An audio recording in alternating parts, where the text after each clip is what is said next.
In today's video, we're going to talk about the great time that we had in Wyoming. Right? I doubted myself. It was like, where are we today? I don't know. in today's video, we're going to talk about the great time that we had in Wyoming. We got to go to the world's best boondocking spot.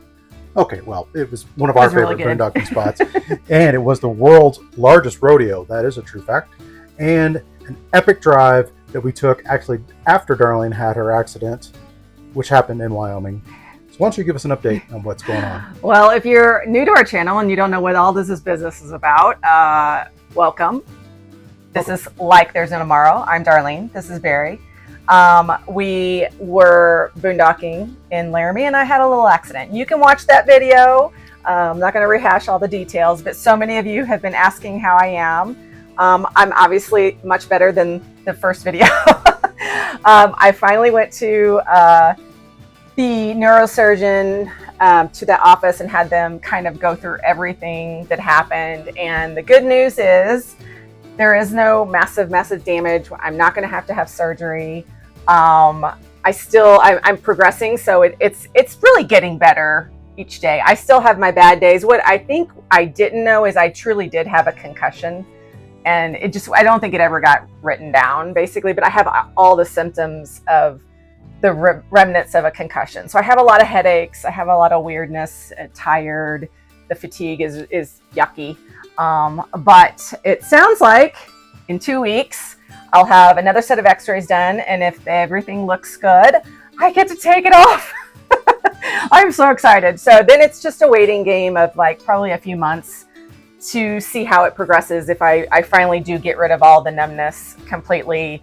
And then it's probably going to be physical therapy, getting my spine, back in alignment. So, I'm really hopeful. It was very good news. I wish you would have said, hey, you can take it off now, but obviously I have a fracture and that is not going to happen. So I'm going to be a good patient and keep wearing it for the next 2 weeks. And then hopefully you'll see me without this. Won't that be cool? But we're excited to share this Laramie, Wyoming adventures video with you because we did some really fun stuff.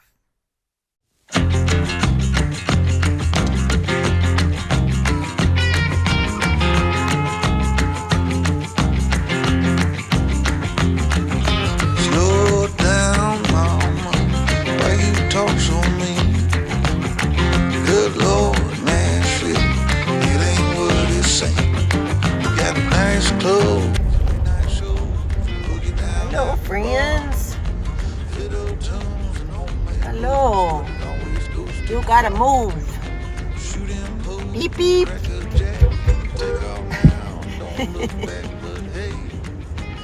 Can we get by?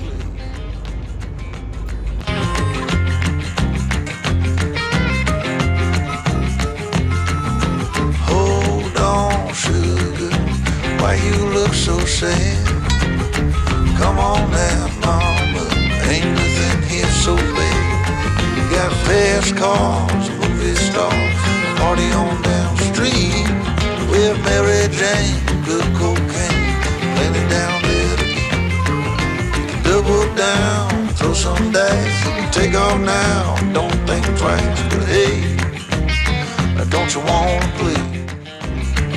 Okay, guys, what I thought I'd do is kind of give you an overview of how I kind of use RV life and plan out, like what kind of boondocking spot I'm going to go to. So when we left Devil's Tower, we had to leave on a Friday, which anyone who boondocks knows you arriving to boondocking spots, trying to find a spot on a Friday is very problematic. So we opted to stay 2 days at the Laramie, actually it's the Albany County Fairgrounds. Pretty bare bones, full hookups though. And it was in the 90s at that point. So it was really hot there. So we thought we'd wait out the weekend and just, I think it's like $40 a night or something like that. First come, no reservations kind of situation. But what we did is it bought us time to then drive to the said boondocking spots that I had planned out as possibilities and see if any of them were better than the others. So Barry and I just drove the truck, and we basically narrowed it down to 3. And that's usually what we do when we boondock. We have an A, B, and C plan because you never know what's going to happen. We had the 3 that we had was Pilot Hill, and the actual spot we picked, which was off Telephone Road. And then there was a third option, which would not have worked for us, was Pole Mountain. And it's the road, this road right here was just too rutted and curvy, and we were not having that one. So we basically had it down to these 2. We had options for both, so that when we drove there, I think we went on Sunday afternoon, kind of later afternoon, thinking everybody would have probably left for the weekend, which is true. But something that we do, this particular instance, we had our daughter with us, so we had an extra car.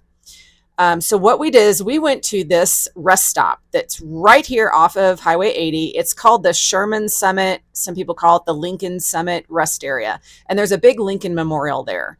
So you really can't miss it. But what we did is we staged there. So it's a really big lot. And so Barry just parked the rig here, stayed there, and Sophia and I drove to the 2 spots that we had narrowed down. And for us, it was the one off Telephone Road here. So no one was in it. So I called Barry and told him to come. And then down the road he came towards us to set up camp here. Now, if we hadn't had Sophia, we could have easily dropped the trailer and drove it. I think it's a little too far to ride an e-bike. But the reason we did that is because this part right here is paved. This one and this one were dirt from there to there. And there wasn't a really great turnaround if someone had taken the spot we wanted on this one. So that's kind of why we did it that way. But it's probably a little overkill for some. Some of you guys can just go for it, especially if you have a slightly smaller rig. But for us, we like to play it safe. So we use RV Life to map these things out, and it tells you, how many minutes to each place. And you can also track how much you're spending. But this kind of planning software is, to me, essential. If you're doing any kind of significant traveling, at least, a month or more, 2 months or more, and absolutely essential as a full-timer. At times I have planned out my entire year in advance. Some of them I pay for, some of it's boondocking. It's a mix of everything, but it's pretty cool because if you turn on it tells you where all the campgrounds are, so you can zoom out, you can see that it's like tons and tons and tons of campgrounds. You can favorite some. So it just makes things a lot easier. Now, some people ask us how we find these spots, and it really varies. I'm in Facebook groups for boondocking. I use iOverlander. I use Compendium. I use word of mouth. We have some of those references in the description. If you are new to boondocking or you're not really sure how to find the spots. But the biggest thing to take away is have an A, B, and C plan, because you never know if someone's going to beat you to that spot, if the road's just not going to be great. So you want to have backups no matter what. But this is just 15 minutes from Laramie. So it's really cool. And it's about 40 minutes from Cheyenne. Tons to do. And we're going to share with you all the good stuff that we did there. Got to tell you, I'm going to miss this spot, regardless of the accident and all that. This is close to a perfect boondocking experience as you could find, in my opinion, for a big rig especially. This particular spot was really easy for us to get to, and it's just so beautiful. I mean, it did get a little warm during the day, but you got to remember, we're at the beginning of August right now, and even though it's Wyoming and we're at 8,100 feet, some days it got up to close to 80 and it got pretty warm. But overall, it was still just a really great spot. And, we were 10 minutes from Laramie, big Walmart, and Laramie's a cool town. In fact, unfortunately, because of the accident, we did not get to experience Laramie probably as much as we would have normally, but that's okay because we can come back. But I have to say that if you're into boondocking, or even if you're not experienced at boondocking and want to try it, this is about as good a spot as you're going to find. I mean, you just can't beat it for free. I mean, come on, it's the best thing ever. While our trip was cut short, we did manage to see 2 amazing sights while in Laramie. We lucked out and just happened to be visiting during Cheyenne Frontier Days. And let me tell you, it was an eye-opener to us Floridians. So we have an exciting day today. Yesterday was my birthday. I turned 27. Okay, 53, but whatever. And we thought we'd do something fun today. We're going to the Cheyenne Days. Is it a Rodeo? Rodeo, but it's a fair. It's kind of like a state fair meets rodeo, Wyoming style. We're actually boondocking just outside of Laramie, and Cheyenne is just like 40-something minutes away. So it should be a good time because we've never been to a rodeo before, and this apparently is a big one. So first up, we hit the rodeo. Now, coming from Indiana and Florida, we thought we knew a thing or two about excitement, but this was a whole new level.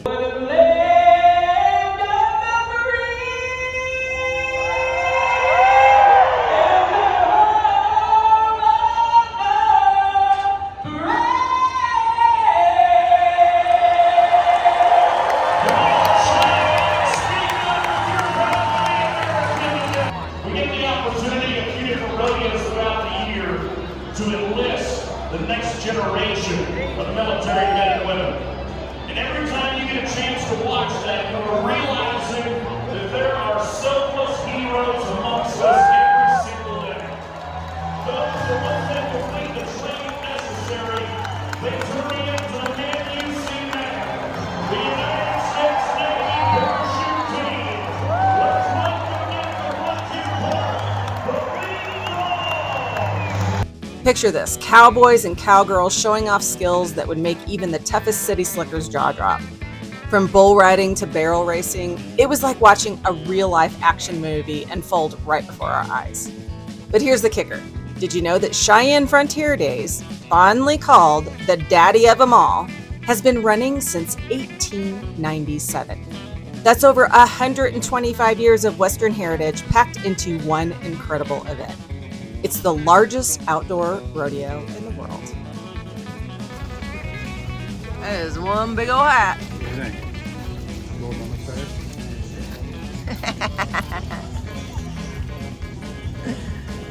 The Frontier Days is sort of like a state fair meets rodeo meets cultural experience.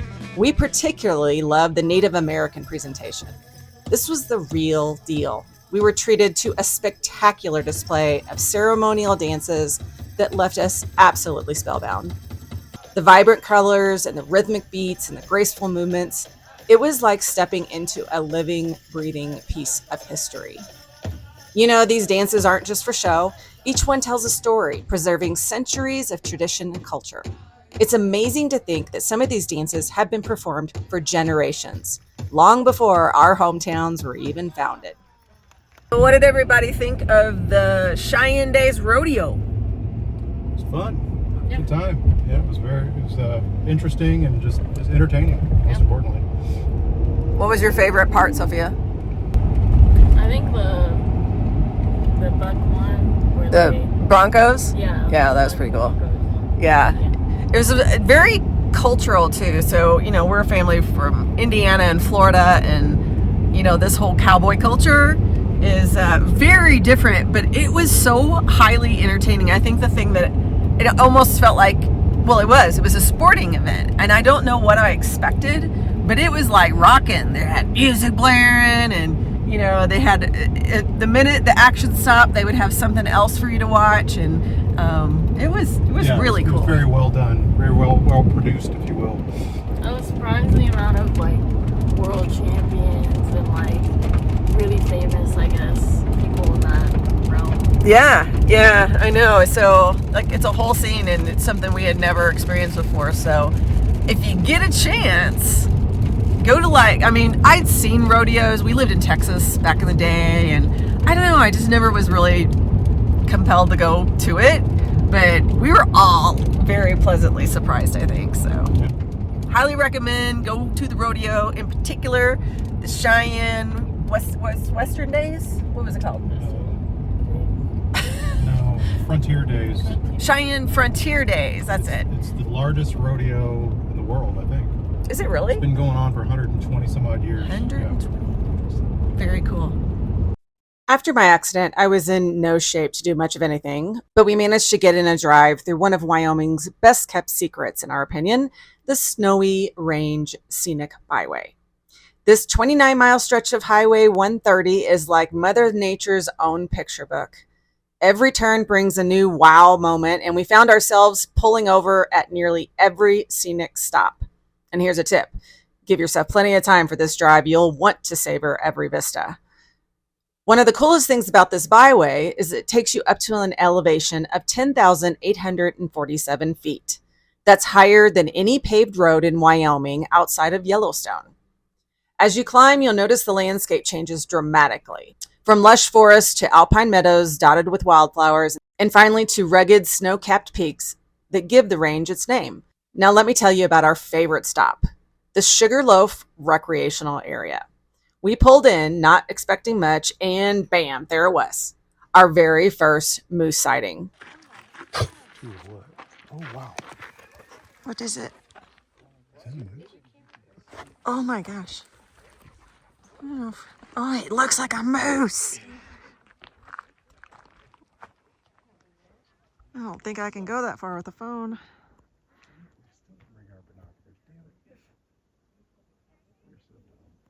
There they are. That's so cool. Can you believe it? This massive, majestic creature just hanging out like it was no big deal. We were practically giddy with excitement. Another spot that left us speechless was Mirror Lake. Picture this, crystal clear water perfectly reflecting the surrounding mountains in the sky. It's like someone took the most beautiful postcard you had ever seen and brought it to life. We're already planning our return trip to do some hiking here once my neck brace is gone. You know, despite my injury, this drive was exactly what the doctor ordered. There's something about being surrounded by such raw and unspoiled beauty that just lifts your spirits.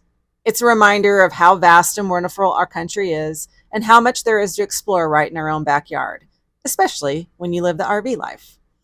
So whether you're a nature lover, a photography enthusiast, or someone in need of a soul-refreshing escape, put the Snowy Range Scenic Byway on your bucket list. Trust us, your future self will thank you for it, and who knows, you might even spot a moose or two along the way. So we had a great time in Wyoming. In fact, we enjoyed ourselves so much that we do think we're probably going to go back. Oh, yeah. I totally have so many more things that I want to do there without this hindering me. Yeah, it's a great state. We really enjoyed Laramie. Laramie has a great downtown area. It's very quaint, very cool. Frankly, we just didn't get to do as much as we had hoped. But we're here in Colorado now. We're trying to have fun every weekend or every weekday that we can. And it's just making the best of the situation. Yeah, you know, stuff happens, guys. Whether you're at home watching this video and wishing you were out there RVing, or you're an RVer like us, you know, hiccups happen. It's how you go forward from them. And this isn't going to slow us down. We're going to keep doing our deal. But I think it goes to say is, you know, life's too short. And I think just like our channel says, you gotta live like there's no tomorrow. And so that's our mantra, and that's what our wish is for you. Do it. So we'll see you next time.